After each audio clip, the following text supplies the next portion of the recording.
UCBL ব্যাংকের ২৫ কোটি টাকা আত্মসাৎ ও পাচারের অভিযোগে সাবেক ভূমিমন্ত্রী সাইফুজ্জামান চৌধুরী জাবেদ সহ ৩৬ আসামির বিরুদ্ধে দুদকের করা মামলায় সাক্ষ্য গ্রহণ শুরু হয়েছে। সকালে চট্টগ্রামের বিভাগীয় বিশেষ জজ মিজানুর রহমান আদালতে মামলার বাদী দুদকের উপপরিচালক মোহাম্মদ মশিউর রহমান সাক্ষ্য দিয়েছেন।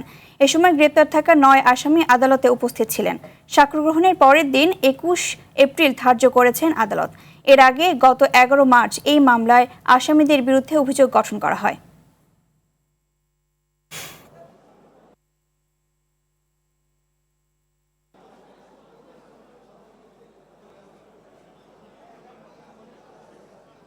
বাংলাদেশের প্রথম সাবেক ভূমিমন্ত্রী জাবেদ সহ তার পরিবারের বিরুদ্ধে কোনো মামলায় দুর্নীতি মামলা সাক্ষ্য গ্রহণ শুরু হলো।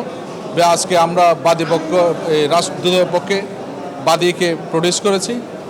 বাদীপক্ষ জবানবন্দি দিয়েছেন, বাদীর সাক্ষ্য গ্রহণ আজকে হয়েছে। আগামী ২১ তারিখ অন্যান্য সাক্ষীর জন্য আদালত দিন ধার্য করেছেন।